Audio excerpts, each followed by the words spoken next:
Does investing ever feel like a game you just can't seem to win? You see all these stories of people striking it rich on some new trend, and it feels like you're just constantly playing catch up. But what if there's a totally different way to think about it all? I mean, seriously, think about this. What if the key to building real, lasting wealth isn't about chasing hot tips or getting lucky? What if it's about something way more fundamental? Just knowing your limits. That's a powerful shift in mindset, and it's at the absolute core of what we're going to break down today. And the person who absolutely mastered this idea is none other than Warren Buffett. He built one of the greatest fortunes in history, not with some complex algorithm or by taking crazy risks, but by sticking to one incredibly simple yet profound rule. It's a concept so straightforward, you'll probably wonder how you ever invested without it. It's called the circle of competence. So here it is. The big secret is just this. Your circle of competence is the area where you have genuine expertise. It's not about being a genius in everything, far from it. It's about being really, really honest with yourself about the boundaries of what you understand and having the discipline to stay inside them. Now, Buffett didn't just pull this out of thin air. He learned it from his legendary mentor, Benjamin Graham, the author of The Intelligent Investor. Graham's core lesson was to stop treating stocks like lottery tickets. Instead, you should approach them as if you were buying a piece of an actual business. And of course, to do that, you have to understand the business first. Buffett basically distilled all of Graham's wisdom into this one powerful phrase. It's his North Star. If he can't understand how a company makes money, what its competitive advantages are, and what its long-term prospects look like, he just doesn't invest. Period. End of story. So if the rule is that simple, why do so many people lose money? Well, it's because they get pulled outside their circle by one of the most powerful forces in finance, hype. And this right here really shows you the two opposing forces at play.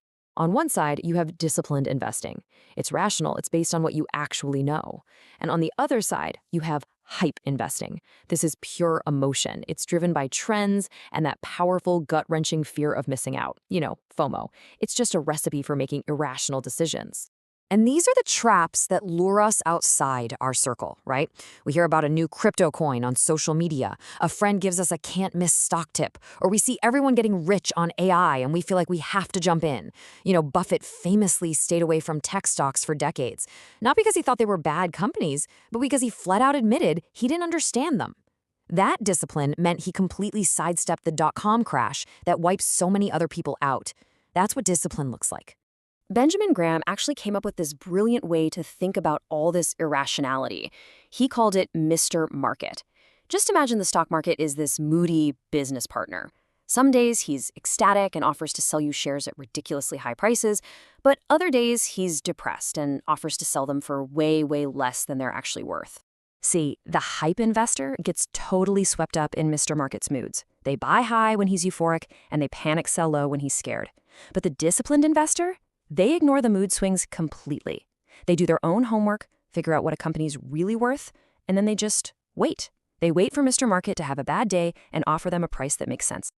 Okay, so what does this look like in the real world? Let's check out an actual investment, because this is where the power of this whole concept really comes to life.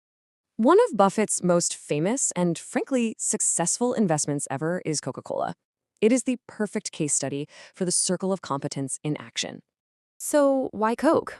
Well, because it was smack in the middle of his circle. I mean, the business model is unbelievably simple. They make a syrup, they sell it to bottlers, and people all over the world buy the drink. The brand is one of the most powerful on the entire planet.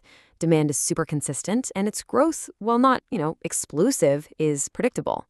Buffett didn't need a PhD in astrophysics to understand it. He just needed common sense. And he didn't buy it to flip it next week. Buffett famously said something like, "If you're not willing to hold a stock for 10 years, don't even think about owning it for 10 minutes. He wasn't trading a stock. He was investing in a business he understood for the long, long haul. Okay, so this all sounds great for a billionaire, right? But what about the rest of us? How can you actually define and build your own circle of competence? Well, it's a lot more straightforward than you might think. First off, just start with what you already know. Think about your job, your hobbies, your daily life.